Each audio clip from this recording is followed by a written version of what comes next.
Les enseignements de Swami Vivekananda sont l'expression de la vie et du travail d'une autre grande personnalité, son gourou, Sri Ramakrishna, que des milliers de gens aujourd'hui rangent aux côtés de grands enseignants comme Bouddha, Shankara, Sri Chaitanya et Jésus-Christ.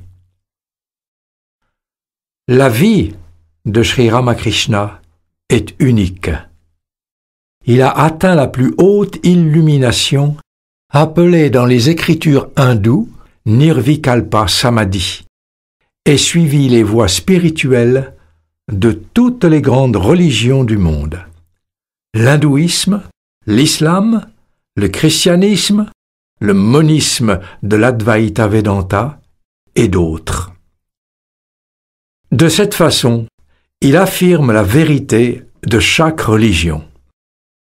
L'état de Nirvikalpa Samadhi, considéré par l'hindouisme comme la plus haute illumination spirituelle jamais expérimentée par l'homme, qui est exceptionnellement rare et très difficile à atteindre, même une fois dans la vie, était expérimenté par Ramakrishna tous les jours de sa vie, ce qui est inconnu dans l'histoire spirituelle du monde auparavant.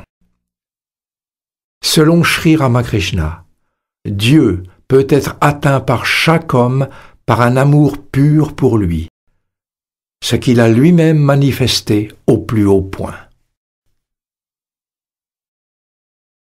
L'homme est incapable, et cela est d'autant plus vrai pour l'homme moderne et occidental, d'acquérir la moindre notion, idée ou image de Dieu, de l'absolu, s'il ne vient pas à connaître quelque chose de la vie et des enseignements des grandes personnalités, comme le Christ, le Bouddha, Chaitanya, qui sont les manifestations des principes éternels de la religion, comme la compassion infinie, l'amour pur et infini, la beauté infinie, la félicité éternelle, la connaissance et la pureté.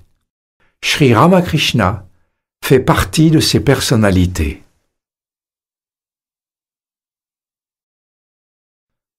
Les paroles et les enseignements de Sri Ramakrishna sont contenus dans le livre Les Entretiens de Ramakrishna. Il n'y a pas d'autre livre ou écriture connue dans l'histoire de l'humanité donnant verbatim les paroles d'un saint de la grandeur de Ramakrishna. Le livre est composé des notes du journal de Mahendrana Gupta, l'un de ses disciples, qu'il a tenu chaque jour pendant quelques années, notant chaque entretien de son gourou. On peut dire que c'est une encyclopédie spirituelle unique, décrivant les diverses expériences spirituelles et les états du saint, exprimés dans un langage clair, simple, coloré et plein d'émotions. En 1944, Time Magazine a fait référence à la traduction anglaise des Entretiens de Ramakrishna comme la traduction de l'un des plus extraordinaires documents religieux du monde. Les Entretiens de Ramakrishna ont été élus comme l'un des 100 plus importants livres spirituels du XXe siècle par les érudits américains. Sri Ramakrishna apporte la religion à la porte de chaque homme. Il dit souvent que Dieu regarde le cœur et l'esprit de chaque homme et que ce qu'il pense est plus important que la situation ou les circonstances dans lesquelles il se trouve. Selon lui, l'observance de nombreuses et différentes pratiques religieuses est quelque chose de secondaire et Dieu peut être réalisé simplement par celui qui développe l'amour pur et la dévotion pour lui. Voici un extrait de Sri Ramakrishna and His Mission par Swami Ramakrishnananda, un disciple direct de Sri Ramakrishna.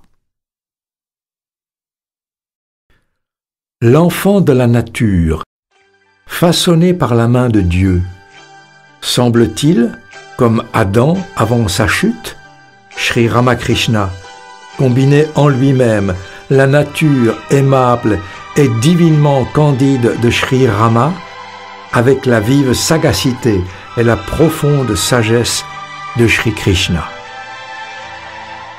Il commença sa toute purifiante, bienfaisante et gracieuse divine carrière en 1836, apportant avec lui la sainte mission de l'amour et de la sympathie universelle, et aussi la paix et la bénédiction pour toute l'humanité.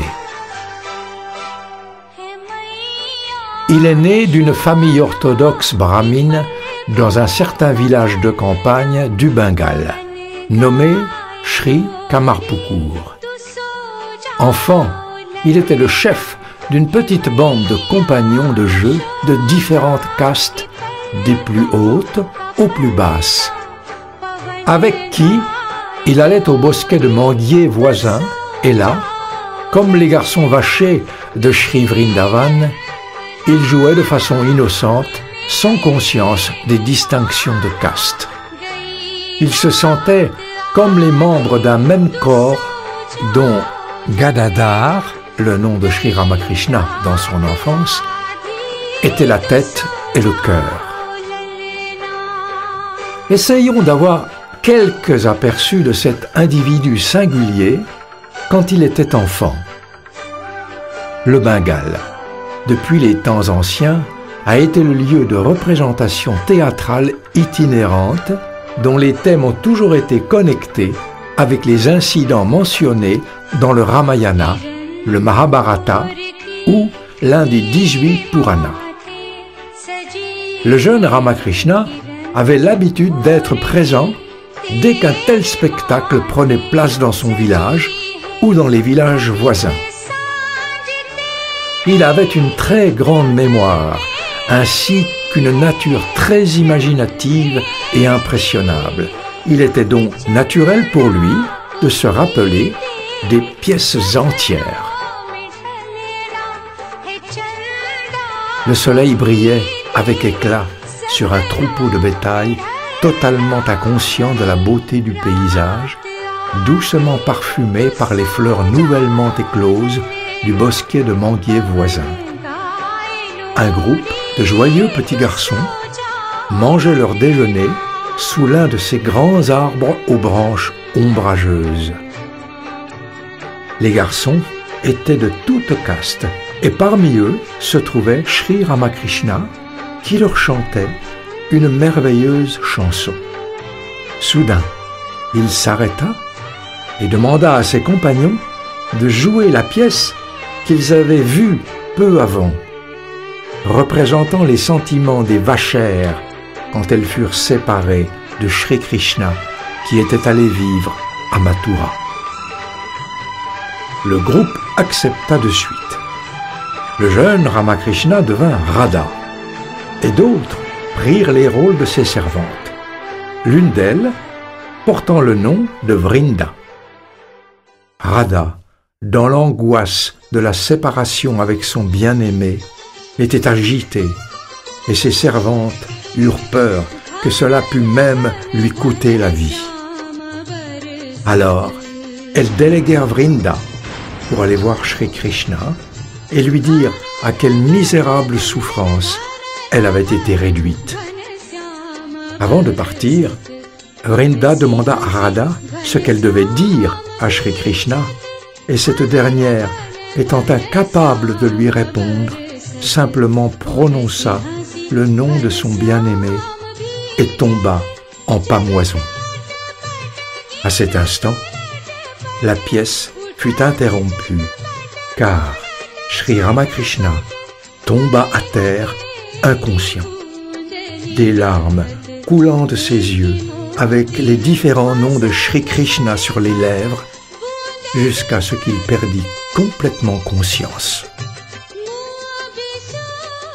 Comme il a été indiqué, cet enfant avait une nature extraordinairement impressionnable, et lorsqu'il jouait le rôle de Radha, il était tellement impressionné par le sentiment d'amour envers Sri Krishna et sentait la douleur de la séparation si vivement qu'il oubliait en fait qu'il s'agissait d'un simple spectacle. Dans la plupart des cas, cet oubli conduisait à la perte totale de la conscience de l'environnement et le résultat est qu'il tombait en pâmoison. C'est pourquoi les gens pensèrent qu'il était sujet à des crises d'épilepsie, ne pouvant comprendre la profondeur de son esprit. Inconscient, dans une grande mesure envers le monde qui l'entourait, il était naturel pour lui d'apprécier les sannyasines qui avaient le même manque d'intérêt pour leur entourage. Une fois, sa mère lui donna un nouvel habit et ainsi vêtu, il alla présenter ses respects au sadhu qui était alors invité d'un des propriétaires voisins. Les voyant habillés de petits bouts de tissu, il eut l'envie de s'habiller de la même façon. Il déchira alors son nouvel habit et en choisit 2 morceaux. Ainsi vêtu, il se présenta devant sa mère, lui demandant de voir comment il était devenu un sannyasine. Bien sûr, elle était ennuyée, car nulle mère ne veut jamais imaginer son cher fils s'en aller et devenir un moine errant. Il avait 19 ans quand son frère Ramkumar, qui était un grand érudit sanskrit et qui avait une école gratuite à Calcutta, lui écrivit une lettre lui demandant de venir. Il avait 2 motifs pour cela. L'un, de lui donner des cours de sanskrit que Ramakrishna avait complètement négligés, et l'autre, de faire de lui un membre utile de la famille en lui trouvant un emploi. Sri Ramakrishna avait toujours respecté son frère aîné et donc, en recevant la lettre, il partit pour Calcutta. Mais après un séjour là-bas et quelques réflexions, il arriva à la conclusion que toute cette éducation ne pouvait lui procurer qu'un morceau de pain et rien de plus. Il dit franchement à son frère qu'il n'allait pas apprendre ce qui ne pourrait jamais le mettre au-delà de tout besoin et qu'il allait plutôt essayer d'acquérir cette connaissance qui le libérerait une fois pour toutes de tout besoin physique, mental et spirituel. Ramkumar ria en entendant cela, mais il était un frère très bon et très aimant, et il n'insista pas trop. Il le laissa faire à sa guise pour un temps, pensant que le temps lui-même lui donnerait une meilleure leçon. Il y avait une riche dame à Calcutta, Rani Rasmani, qui était célèbre pour sa piété. Elle inaugura un grand temple de Kali dans le village de Dakshineswar, près de Calcutta. Ramkumar fut prié d'être le grand prêtre de la déesse et il accepta immédiatement. Rani Rasmani et son beau-fils étaient très séduits par la personnalité de Ramakrishna. Et bientôt, il fut transféré comme prêtre du temple de Kali et Ramkumar comme celui du temple de Vishnu. Sri Ramakrishna était naturellement attaché à sa mère divine et à Kamarpukur. Il avait l'habitude de la vénérer avec ses compagnons de jeu. C'était l'un de ses jeux favoris de son enfance. Maintenant, il avait la déesse en face de lui, sa bien-aimée mère éternelle. Ce n'était plus un jeu, mais une affaire sérieuse pour lui. Sa joie ne connut pas de borne au début. Tôt le matin, il avait l'habitude de se lever, de prendre une corbeille et de choisir les plus belles fleurs des vastes jardins entourant le grand temple. Il en faisait la plus belle des guirlandes et en ornait sa mère bien-aimée. Quand il s'asseyait pour le culte, il ne savait pas s'arrêter. De même, quand il balançait la flamme sacrée devant la divinité. Pour lui, elle n'était pas une image de pierre, mais une mère vivante. Et comment un enfant aimant et sincère comme lui pouvait-il sentir autre chose qu'une félicité intense en sa douce compagnie? Il avait l'habitude de lui chanter des chants de façon à lui plaire. Chaque moment de sa vie était dévolu à la pensée de lui plaire. Le sommeil le fuyait la nuit quand son mental essayait de mettre au point la meilleure façon de vénérer sa bien-aimée. S'il faisait un peu chaud pendant la journée, il se tenait à ses côtés, l'éventant pendant des heures. Pendant les premiers mois, il s'oublia complètement et il était plein de la pensée de sa mère divine. Quand il s'asseyait pour méditer sur elle, le temps et l'espace disparaissaient complètement et il s'oubliait totalement en elle. Son frère, Ram Kumar, prit peur en voyant cela et pensa qu'il allait devenir fou s'il continuait ainsi. Aussi, il le renvoya chez lui pour se marier après avoir trouvé une fiancée pour lui. Il fut marié à une fille de 5 ans, nommée Sri Saradamani Devi. Elle resta dans son village natal quelques jours, puis il revint à Dakshineswar. Après son retour, il voulut communier avec la mère de plus en plus profondément. Chaque nuit, il allait dans un coin solitaire du jardin du temple pour méditer et expérimenter les conceptions transcendantales d'un yogi, telles que décrites dans les Upanishads.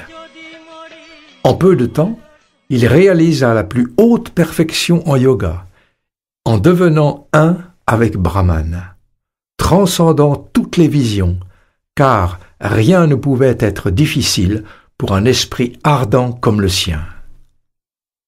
Durant cette période, il eut pour la première fois la vision d'une magnifique jeune femme qu'il reconnut comme Sita, la compagne dévouée de Sri Ramachandra. La douce demoiselle vint vers lui, souriant, et lui demanda ce qu'il voulait, car elle était prête à lui donner tout ce qu'il voulait.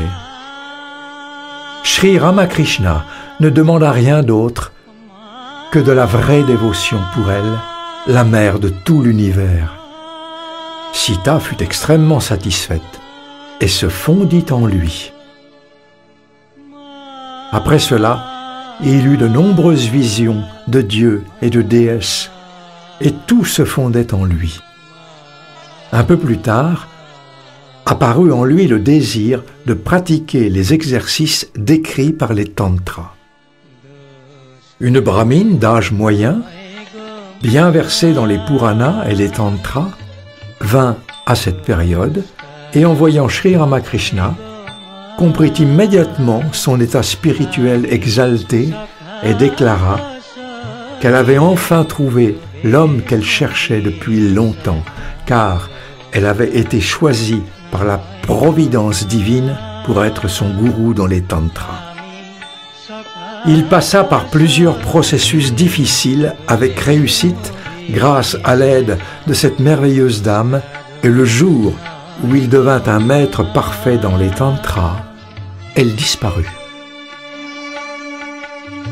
Il est curieux de noter que dès qu'il voulut essayer une quelconque voie spirituelle, il trouva toujours un expert pour le guider, dont l'arrivée surprise et à propos rendait les choses très faciles pour lui.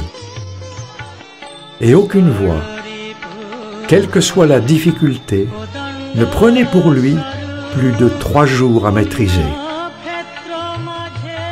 Quand il s'essayait aux voies du Tantra, plusieurs éminents dévots tantriques venaient à lui de leur propre chef. Quand il termina les voies tantriques, une nouvelle vague surgit dans son mental, qui le rendit impatient de réaliser Sri Ramachandra et de jouir de sa divine beauté.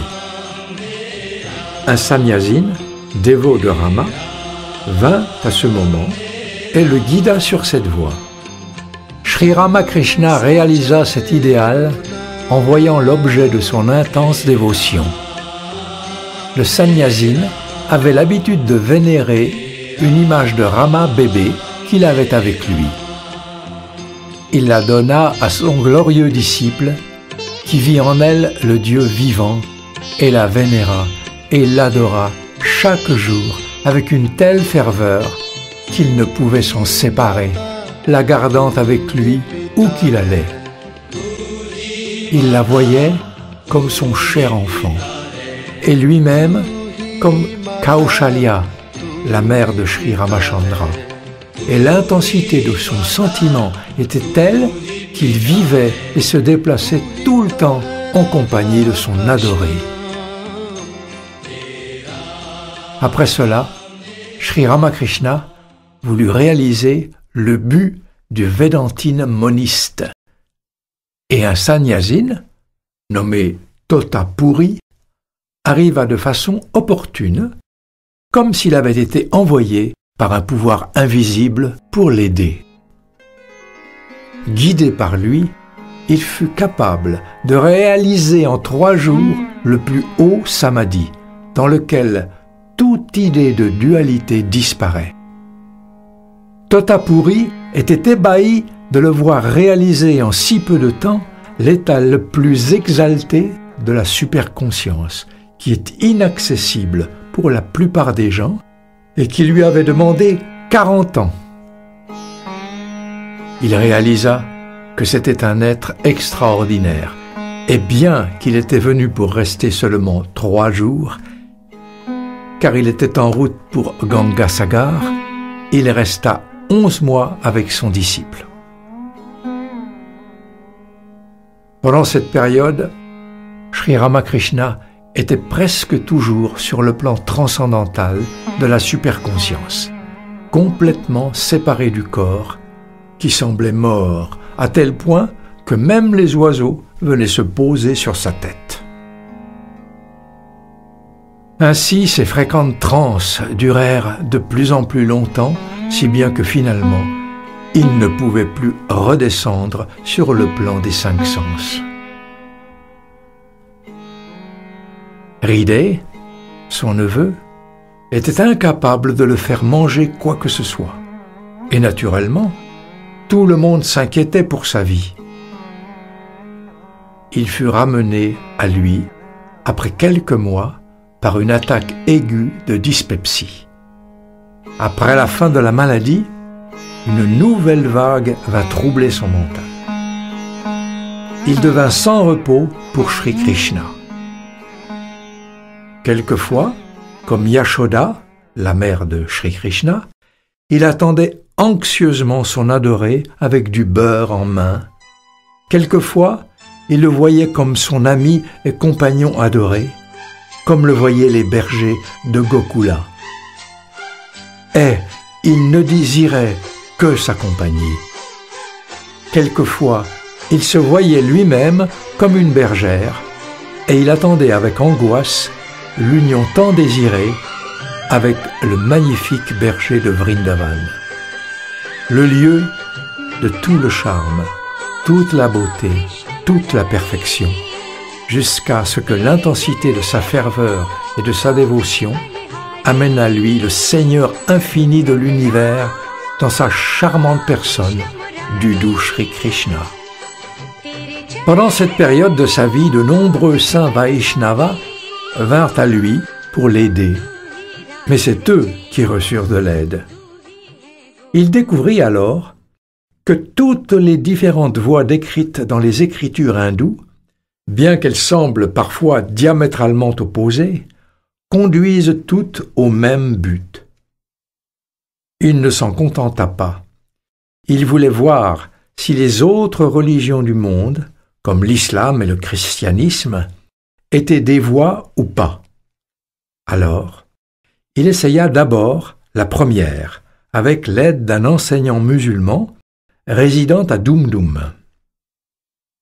Il n'allait plus au temple de Kali et se conduisait complètement comme un musulman. Il reçut finalement une réalisation et découvrit que c'était une voie aussi bonne que celle qu'il avait suivie auparavant. Peu après, Ramakrishna entra en contact avec Shambhu Charan Malik. Il fut le premier à lui lire la Bible et à lui parler de Jésus de Nazareth. Sri Isha, comme les hindous l'appellent.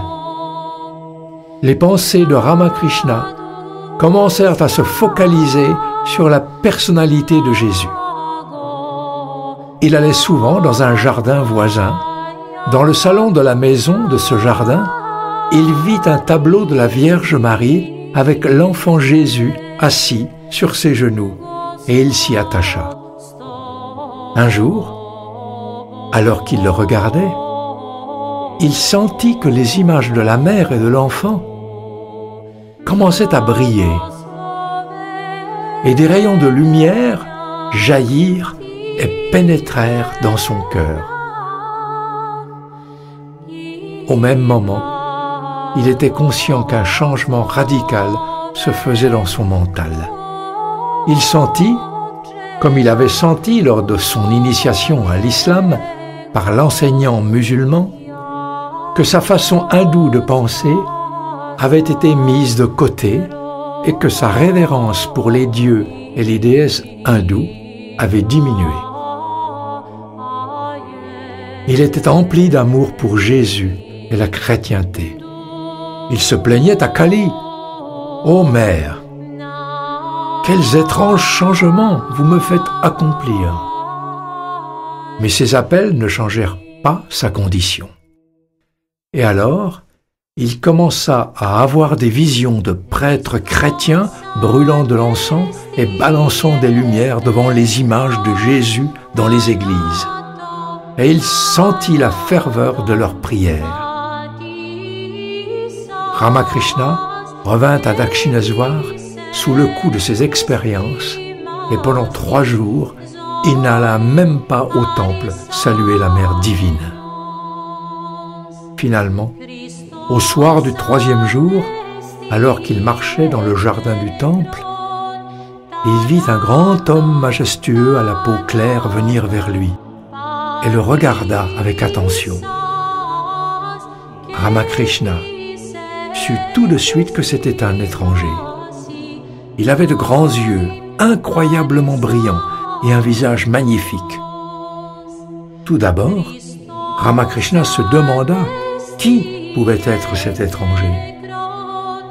Alors, une voix intérieure lui dit « Voici Jésus-Christ, le grand yogi, le bien-aimé Fils de Dieu, un avec son Père, qui versa le sang de son cœur et souffrit la torture pour le salut de l'humanité. » Jésus embrassa alors Ramakrishna et entra en lui. Ramakrishna resta convaincu à partir de ce jour que Jésus était vraiment une incarnation divine.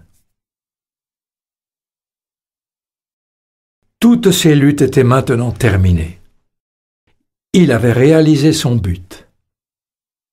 À cette époque, sa femme était restée à Dakshineswar et ayant atteint l'âge nubile, il était du devoir de Sri Ramakrishna de l'accepter comme sa femme en accord avec la loi.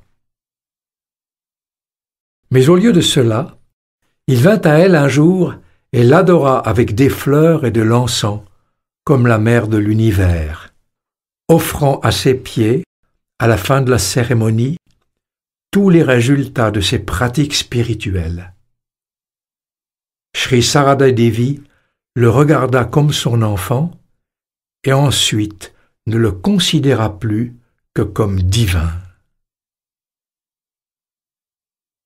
Je n'ai pas besoin d'aborder la dernière portion de la vie de Sri Ramakrishna. J'espère que j'ai suffisamment parlé de lui pour vous donner une vue rapide de cet homme divin et aussi de la doctrine universelle qu'il est venu prêcher. Selon lui, nous devons combiner l'orthodoxie et le libéralisme. L'esprit de cet âge est tel qu'il refuse de penser que la vérité peut être le monopole d'un seul individu ou d'une nation. La science nous a appris cette grande leçon et nous voyons en Sri Ramakrishna le mariage de la religion et de la science.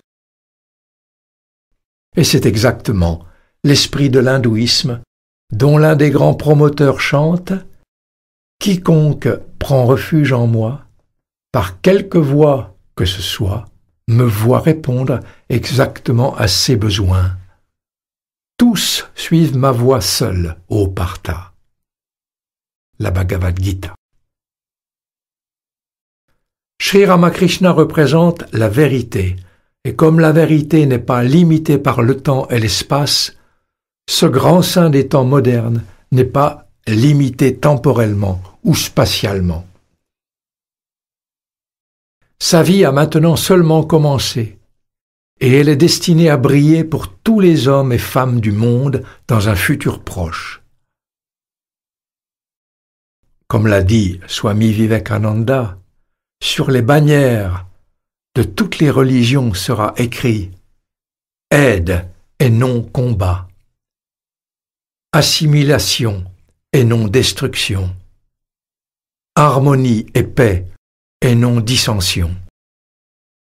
Quand tous les hommes et femmes se verront comme frères et sœurs et vivront ainsi en harmonie, permettant à chacun de voir, vénérer et aimer le Dieu infini, en accord avec sa capacité et ses choix. Luttons au mieux pour voir apparaître, aussitôt que possible, un tel temps béni et faire briller Sri Ramakrishna dans toute sa parfaite gloire.